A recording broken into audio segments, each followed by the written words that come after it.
क्या आपने कभी सोचा है कि हमारे हिंदू देवी देवता भी एवेंजर्स जैसे हो सकते हैं? क्या पौराणिक कथाएं भी मार्वल जैसी भव्यता के साथ पेश की जा सकती है? आज हम बात करने जा रहे हैं 2025 की चर्चित एनिमेशन फिल्म महाअवतार नरसिम्हा की। अब क्या ये फिल्म उम्मीदों पे खरी उतरी है? आइए जानते हैं। बचपन से ही हमने नरसिंह अवतार की कहानियां सुनी हैं। हम सभी जानते हैं कि देवताओं ने पृथ्वी को हिरण्यकश्यप राक्षस के अत्याचारों से बचाने के लिए भगवान विष्णु ने नरसिंह अवतार लिया था। इस कहानी को निर्देशक अश्विन कुमार ने आज के जेनजी दर्शकों के लिए एनिमेटेड मूवी के माध्यम से भारतीय संस्कृति और भगवान विष्णु के इस अवतार को दिखाने की कोशिश की है। तो हम इस समय महाअवतार नरसिम्हन के स्क्रीनिंग पे आए हुए हैं। दिल्ली में साकेत में हो रही है। हमारे साथ इस फिल्म के डायरेक्टर अश्विन है।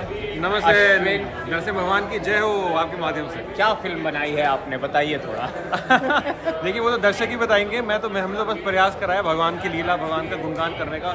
हर इंसान तक, आत्मा तक सनातन धर्म का डंका बजे, भगवान की लीला पहुंचे। That is our mission, our goal, and I hope you will love it people. I am getting calls from everywhere, messages from everywhere. Thank you so much for this appreciation. And आइए देखिए, और हर theatre बन जाए मंदिर। इसमें भाग, इसको experience कीजिए। That is all I can say. हमने ऐसा भी सुना है कि टीन्स में बहुत क्रेज है इस पिक्चर को लेकर। आपने भी काफ़ी इंटरव्यूज दिए थे। जी जी जी। The idea was to always make it a super hero like film, not just a simple मतलब एक ऐसी नॉर्मल एनिमेटेड फिल्म नहीं है। The idea is to give larger than life. You should not miss any super hero. You should not feel full. पैसा वसूल भी होना चाहिए, धर्म भी समझ में आना चाहिए, और एंटरटेनमेंट भी फुल होना चाहिए। That is the idea. क्या विष्णु के ऐसी भी रूमर्स है, विष्णु के सभी अवतारों पे आप फिल्म बनाएंगे इसके बाद? डेफिनेटली, रूमर नहीं है, सत्य है। और ये हम अगले 10 वर्ष के अंदर, 12 वर्ष के अंदर 7 फिल्म्स का लाइनअप कर रहे हैं। बिल्कुल Dashavatar series along with comic verse and also gaming. वाह। तो अश्विन ने बहुत ही यूनिक, बहुत इनोवेटिव प्रयास किया है, क्योंकि भारत में एनिमेशंस की मूवी बनती आई है।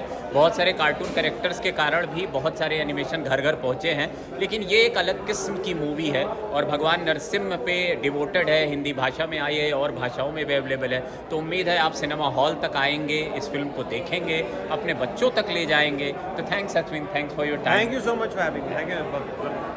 फिल्म की कहानी ली गई है हिंदू धर्म के 3 बड़े ग्रंथों से, विष्णु पुराण, भागवत पुराण और नरसिंह पुराण से। मुख्य कहानी घटित है हिरण्यकश्यप नामक एक अहंकारी राक्षस राजा के इर्द गिर्द, जो खुद को भगवान मान बैठा है और चाहता है कि पूरा संसार उसकी पूजा करे।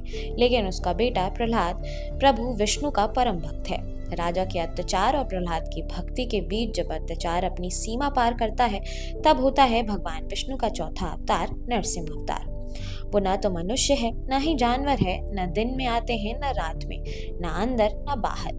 और यही से शुरू होती है धर्म और अधर्म की टक्कर की महागाथा।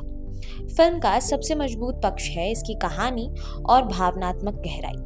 भक्त प्रहलाद की आस्था, हिरण्यकश्यप का घमंड और भगवान नरसिंह की न्यायपूर्ण क्रोध, ये सब दिल को छू जाने वाले क्षण हैं। निर्देशक अश्विन कुमार ने इन पौराणिक भावनाओं को भव्य रूप से प्रस्तुत करने की कोशिश की है। फिल्म के कुछ एक्शन सीन्स इतने विशाल पैमाने पर बनाए गए हैं कि वो सीधे हॉलीवुड की सुपर हीरो फिल्म्स की याद दिलाते हैं, और यही फिल्म का मोटा संदेश भी है। हमारी देवी देवता भी सुपर हीरोज से कम नहीं है, लेकिन यही से शुरू होती है फिल्म की असली परीक्षा, और दुर्भाग्य से यही पे फिल्म थोड़ी सी लड़खड़ा भी जाती है। एनिमेशन के नाम पर जो प्रस्तुत किया गया है वो भव्य तो जरूर है, लेकिन ऐसा लगता है कि कुछ चीजें थी जो मिस हुई हैं। कभी कभी पात्रों के चेहरे और शरीर के रेशियो इतने अजीब लगते हैं कि दर्शक का ध्यान कहानी से हटकर डिजाइन की खामियों पर चला जाता है। जैसे कि एक पात्र की नाक बहुत विशाल है जबकि उसका बाकी चेहरा नॉर्मल साइज का है, या कुछ लड़ाइयों में स्पीड और ग्राफिक्स इतने असामान्य हैं कि विजुअल आर्टिफिशियल लगने लगते हैं। अगर आप डिज्नी पिक्सार की एनिमेशन क्वालिटी के एडिक्टेड हैं तो ये फिल्म थोड़ा निराश कर सकती है। मूवी की कमी निकाली जाए तो कहा जा सकता है कि इसे ज्यादा प्रमोट किया जाना चाहिए था, ताकि ये आम लोगों की चर्चा का भी विषय बन सके।